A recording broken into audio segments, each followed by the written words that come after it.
Hello friends, नमस्कार friends. आज हम हल करने वाले हैं प्रश्नावली 10.2 को। इससे पहले फ्रेंड्स हमने प्रश्नावली 10.1 तक के सभी प्रश्नों को हल करवा दिया है। तो चलिए फ्रेंड्स, प्रश्नावली 10.2 में कल हमने 1 से लेकर के 4 नंबर प्रश्न तक के हल करवा दिए थे। तो आज फ्रेंड्स हम यहाँ पर 5 नंबर प्रश्न से इन सभी प्रश्नों को हल करेंगे। तो यहाँ पर देखेंगे तो 5 नंबर प्रश्न में बोला गया है कि एक व्यक्ति की मासिक आय 7,000 रुपये है तथा वह 1,400 रुपये प्रति माह बचाता है, तो वह अपनी आय का कितना प्रतिशत खर्च करता है। तो चलिए देखते हैं 5वें नंबर प्रश्न से। तो फ्रेंड्स, जैसा कि आप देख सकते हैं हमने यहाँ पर 5 नंबर और 6 नंबर दोनों प्रश्न को लिख लिया है। तो चलिए यहाँ पर से देखिए, बोला गया कि एक व्यक्ति की मासिक आय यानी कि फ्रेंड्स कुल आय कितना है, तो आप कहेंगे 7,000। यहाँ पर लिखेंगे कुल आय, ये फ्रेंड्स दिया गया है प्रश्न में ही 7,000 रुपये है, तो 7,000। फिर यहाँ पर बोला गया कि 1,400 रुपये प्रति माह बचाता है, यानी कि फ्रेंड्स एक महीना में कमाया है कितना, 7,000 रुपये, और उसमें बचाया है कितना, यहाँ पर लिख लेते हैं बचत। बचत कितना का किया है, तो 1,400 रुपया का। यहाँ पर लिख देंगे 1,400 रुपया। तो बताइए फ्रेंड्स, आप कमाए हैं 7,000 रुपया, जिसमें से कि 1,400 रुपये बचा लिए, तो खर्चा कितना किए हैं, तो माइनस कर लेंगे तो हमें क्या निकल जाएगा यहाँ से, खर्च। क्लियर है। तो देखिए 0 0 10 में से 4 गया तो 6, और 6 में से 1 जाएगा तो 5, यानी कि फ्रेंड्स खर्च कितना हुआ, तो 5,600 रुपया। लेकिन फ्रेंड्स यहाँ पर हमें निकालना है कि आय का कितना प्रतिशत खर्च करता है। ये खर्च तो किया है 5,600 रुपया, लेकिन यहाँ पर फ्रेंड्स प्रतिशत में पूछा गया, तो प्रतिशत में कैसे निकालेंगे, खर्च कितना हुआ है 5,600, कितना में फ्रेंड्स, तो आप कहेंगे 7,000 में। अब प्रतिशत में बदलने के लिए क्या करते हैं, तो 100 से गुना करते हैं। तो ये 2 शून्य से 2 शून्य काट देंगे, 1 शून्य से 1 शून्य काटेंगे, 7 से 8 बार में 56 कट जाएगा, 0 है तो 0 कट जाएगा। तो यानी कि फ्रेंड्स ये हमारा क्या निकल रहा था, खर्च। परसेंट में खर्च कितना है, तो 80% खर्च है, और रुपया में खर्च कितना है, तो आप कहेंगे कि 5,600 रुपया खर्च है। अब हमें फ्रेंड्स यहाँ से क्या निकालना है कि आय का कितना प्रतिशत खर्च हुआ। तो फ्रेंड्स हम वही निकाल चुके हैं कि आय का हमारा कितना परसेंट खर्च हुआ है, तो 80%। रुपया में पूछता तो 5,600, और परसेंट में पूछता तो यहाँ पर 80%। तो यहाँ पर अगर आप चाहें तो यहाँ पर लिख सकते हैं कि आय का 80% खर्च हुआ है। क्लियर है फ्रेंड्स। तो इस प्रकार से हमारा 5 नंबर प्रश्न का आंसर आ चुका है। अब आ जाते हैं 6ठे नंबर प्रश्न पर। तो फ्रेंड्स देख लीजिए, ये रहा 6ठे नंबर प्रश्न आपके सामने है। इसमें बोला गया है कि एक आदमी आय का 1/4 भाग भोजन पर खर्च करता है। तो फ्रेंड्स यहाँ पर हम लिखते चलते हैं जिसे जिसे बोला गया है कि भोजन पर 1/4 यानी 1/4। फिर यहाँ पर बोला गया है उसके बाद 15% शिक्षा पर। यहाँ पर लिख लेंगे कि शिक्षा पर 15% खर्च किया है। उसके बाद यहाँ पर देख लेंगे 22% किराया पर खर्च है। तो यहाँ पर लिख लेते हैं किराया पर 22% खर्च है। क्लियर है। तो फ्रेंड्स देखिए, ये दोनों हमारा परसेंट में दिया गया है, लेकिन ये हमारा परसेंट में नहीं है, तो इसको परसेंट में बदलने के लिए 100 से गुना, 4 से काटिएगा तो 25 बार में 100, यानी कि भोजन पर कितना खर्च किया है, तो आप कहेंगे कि 25%। क्लियर है। अब फ्रेंड्स यहाँ पर बोला गया है कितना खर्च किया है, और यदि वह 266 रुपया बचा लिया है तो उसका आय कितना था। तो सबसे पहले सभी को जोड़िए, पूरा जोड़ने पर पता चल जाएगा कि हमारा खर्च कितना हुआ है। देखिएगा, तो यहाँ पर 25% खर्च हुआ है भोजन पर, प्लस 15% हुआ है शिक्षा पर, और 22% हुआ है किराया पर। टोटल खर्च कितना हुआ है, तो 5 5 10 2 12, 2 1 3 और 2 5 1 6। टोटल फ्रेंड्स हमारे यहाँ पर 62% खर्च हुआ है। कोई भी चीज़ अपने आप में कितना परसेंट होता है, तो 100% होता है। तो हम यहाँ पर 10 रुपया भी कमाएंगे तो वो 100% के बराबर होगा। 100 रुपया भी कमाएंगे तो वो भी फ्रेंड्स 100% के बराबर होगा। तो हमारा 100% यहाँ पर पूरा का पूरा समझ लीजिए कि हमारा वेतन है, और 100% में से यहाँ पर 62% हम खर्च कर दिए, तो हमारा बचा कितना है, तो 10 में से 2 जाएगा तो 8, ये फ्रेंड्स 9 में से 6 जाएगा तो 3। तो यानी कि फ्रेंड्स यहाँ पर आप बोल सकते हैं कि 62% तो हमारा खर्च हुआ है, तो यहाँ पर बचेगा कितना, तो 38% यहाँ पर हमारा बचा है। क्लियर है। आप फ्रेंड्स खुद ही सोचिए कि परसेंट का मतलब होता है 100, यहाँ पर 25% भोजन पर, 15% शिक्षा पर, 22% किराए पर, टोटल के जोड़े तो 62% खर्च हो गया है। तो 100 में से 62 घटाएंगे तो 38% ही तो बचा है। यहाँ पर बोला गया कि यदि वह 266 रुपया बचा रहा है, रुपया में बचा रहा है 266 और परसेंट में बचा रहा है 38, तो आप लिखेंगे 38% बराबर हमारा हो जाएगा 266 रुपया। 38% बराबर है 266 रुपया, तो 1% बराबर कितना होगा, तो आप कहेंगे 266, अब बटा में लिख देंगे क्या, तो आप कहेंगे कि हो जाएगा 38, और गुना में फ्रेंड्स हो जाएगा हमारा 100, क्योंकि परसेंट में हम यहाँ पर परसेंट से हम यहाँ पर रुपया में जा रहे हैं, क्योंकि हमें यहाँ पर निकालना है कि तो आय क्या है, रुपया में। तो यहाँ पर काटेंगे इसको। तो चलिए यहाँ पर देख लेते हैं कि कितना बार में हमारा कटेगा। तो फ्रेंड्स 38 से 7 में जब यहाँ पर काटिएगा तो 7 बार में कट जाएगा, और 7 गुना 100 करेंगे तो 700 रुपया आ जाएगा, जो कि फ्रेंड्स हमें क्या निकालना था, आय। तो आय है हमारा 700 रुपया। तो फ्रेंड्स यहाँ पर चलिए एक बार हम चेक भी कर लेते हैं कि 38 में 7 से गुना करने पर 266 आता है कि नहीं। चलिए यहाँ पर देख लीजिए, 38 गुना 7, देखिए 7 8 56 के 6, हाथ में 5, 7 3 21, 21 5 हो जाता है 26। तो फ्रेंड्स इस प्रकार से हमने चेक कर लिया है। इतने बड़े प्रश्न को भी हमने यहाँ पर बहुत ही आसान तरीके से हल कर लिया है। उम्मीद करते हैं कि 6ठे नंबर प्रश्न पर बेहतरीन तरीके से समझे होंगे। कहीं पर भी समझने में दिक्कत हो तो फ्रेंड्स वीडियो को बैक करके जरूर से देखिएगा। चलिए अभी हम आते हैं 7वें नंबर प्रश्न पर। तो फ्रेंड्स देखिए ये रहा 7 नंबर प्रश्न। यहाँ पर बोला गया कि एक शहर की जनसंख्या प्रति वर्ष 5% बढ़ जाती है यदि उसकी वर्तमान में जनसंख्या, यहाँ पर देखिए दिया गया है इकाई, दहाई, सैकड़ा, हजार, 10,000, लाख, 5,14,700 है, तो अगली वर्ष इसकी जनसंख्या क्या होगी। तो फ्रेंड्स अगली वर्ष पूछा गया कि जनसंख्या क्या होगी। अभी जनसंख्या इतना है, अब 5% बढ़ गया है। तो चलिए 7 नंबर को हम कॉपी पर हल करेंगे।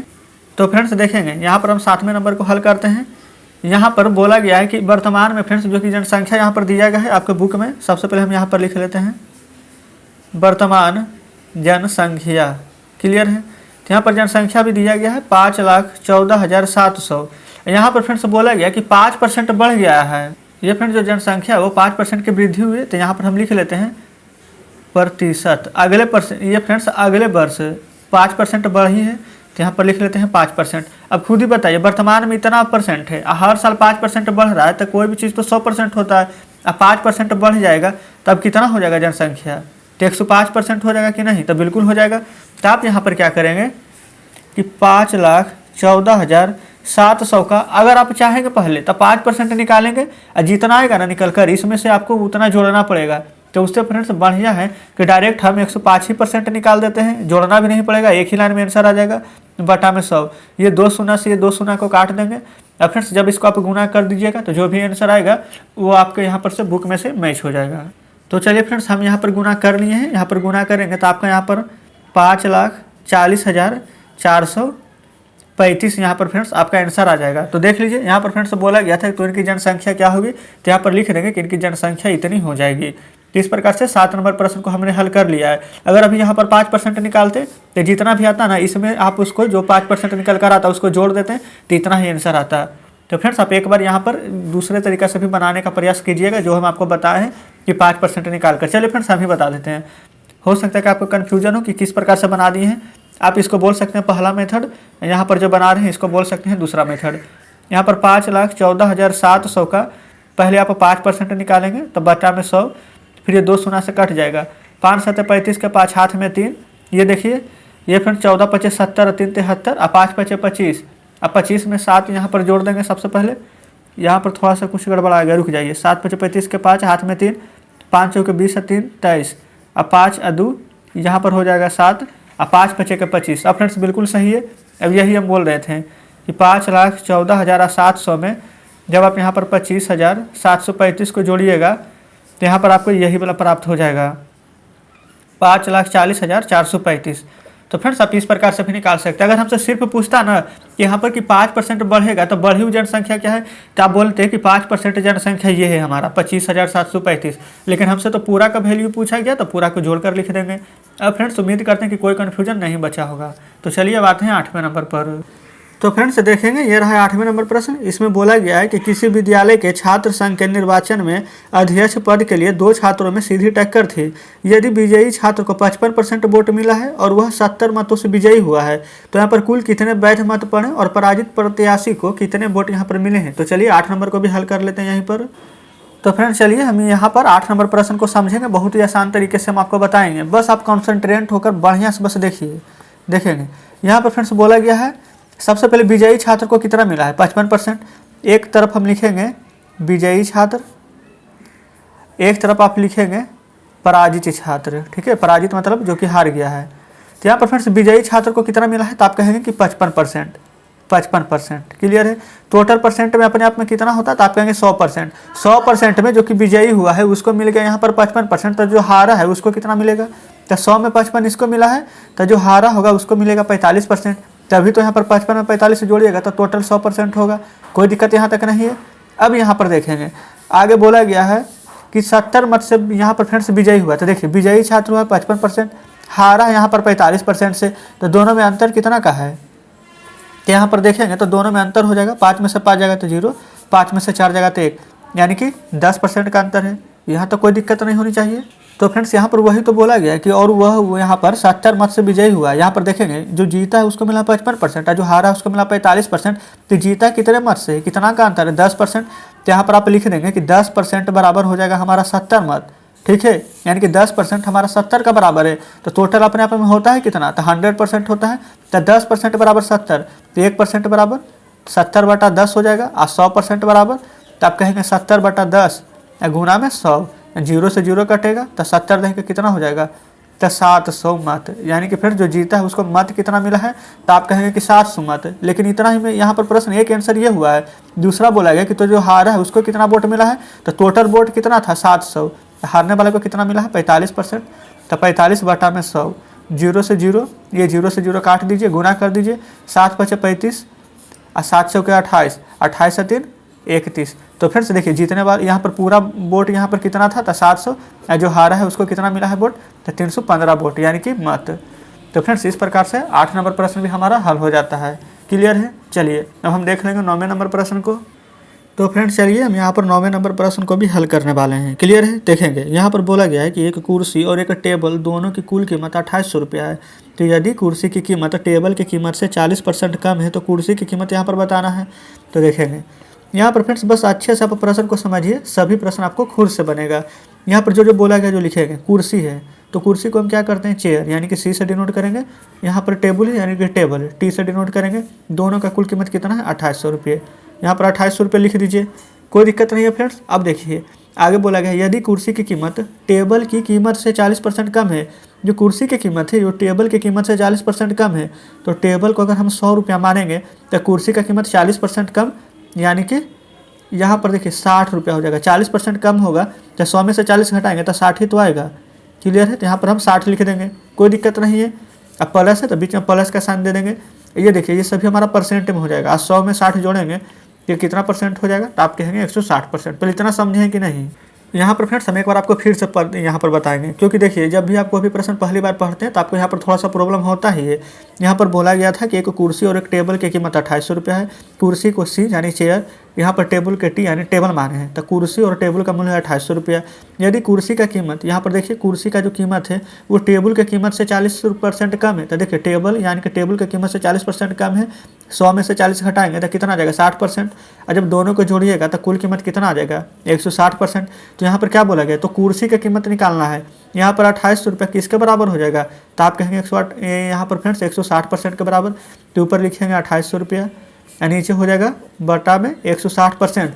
कुर्सी का कीमत अगर निकालना है तो यानी कि गुना में 60, टेबल का निकालना रहता तो गुना में 100, तो कुर्सी का निकालना है तो गुना में 60। क्लियर है यहाँ तक। अब यहाँ पर काट छाट कर देंगे। तो चलिए फ्रेंड्स यहाँ पर काट देंगे, 0 से 0 यहाँ पर कट जाएगा। फिर यहाँ पर देखिए 16 है तो 4 चौके 16 हो जाएगा। यहाँ पर 4 से 15 बार में 15 चौ 60 हो जाएगा। 4 से यहाँ पर कट जाएगा, 4 7 28 से 0।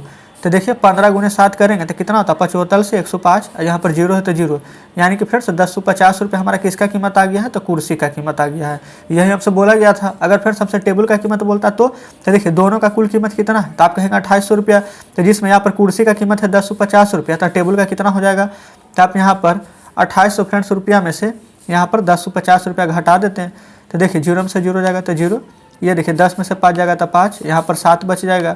यानी कि फिर से 750 रुपया जो कि हमारा निकलता वो हमारा यहाँ पर क्या टेबल का कीमत निकल जाता। अब आप चेक भी कर सकते हैं कि हम सही बनाएं कि नहीं। जोड़ दीजिए, 0 में 0 जोड़ेंगे तो 0, 5 में 5 जोड़ेंगे तो 10। ये फ्रेंड्स यहाँ पर था हमारा 5, एक बाकी ले लेंगे तो 6 और 7 एक हो जाएगा 8। ये फ्रेंड्स देखिए लगता है कि थोड़ा सा यहाँ पर मतलब कि जोड़ने में कुछ मिस्टेक कर दिए यहाँ पर घटाने में, क्योंकि यहाँ पर 8 में से देखिए ये फ्रेंड्स सबसे पहले तो 0 में से 0 जाएगा तो 0 हो जाएगा। शायद ये लगता है इसी में गलती कर दें। यहाँ पर 0, 5 5 10 के यहाँ पर हो जाएगा हमारा 0। ये फ्रेंड्स देखेंगे यहाँ पर 7 था तो 7 एक बाकी हो जाएगा 8। अब यहाँ पर जो कि हमारा 1 था यहाँ पर हो जाएगा 2। क्लियर है। तो यहाँ पर लिख देंगे जो कि 1 छूट गया था 1750। ठीक है फ्रेंड्स, सब कोई दिक्कत नहीं है। अब यहाँ पर जोड़िए, देखिए 0 में 0 जोड़ेंगे तो 0, 5 में 5 जोड़ेंगे तो 10, यहाँ पर 7 में बाकी जोड़ेंगे तो 8, 1 1 हो जाएगा 2। तो इस प्रकार से हम यहाँ पर कुर्सी का कीमत 1050 रुपया निकाल दिए हैं और यहाँ से टेबल का कीमत निकाल दिए हैं 1750 रुपये। हमसे कुर्सी का कीमत पूछा गया था तो हमारा आंसर हो जाएगा 1050 रुपये। तो फ्रेंड्स इस प्रकार से हमारा 9 नंबर प्रश्न हल हो जाता है। तो फ्रेंड्स आप हमें कमेंट करके जरूर से बताइएगा। आपके लिए फ्रेंड्स बहुत ही मेहनत लगती है ये सभी तरीका ढूंढने में। देखिए अगर यहाँ पर हम चाहते थे एक से भी बताते हैं तो एक से बताते तो आपको समझ में नहीं आता और सभी हमारा एक पेज का यहाँ पर मतलब कि प्रश्न बन जाता। तो फ्रेंड्स हम तो कोशिश किए ही हैं कि आपको अच्छे से समझाते हुए चले एक प्रश्न को। तो फ्रेंड्स अगर आप सभी प्रश्न को अच्छे से समझे होंगे तो वीडियो को लाइक और चैनल को सब्सक्राइब जरूर से कर दीजिएगा।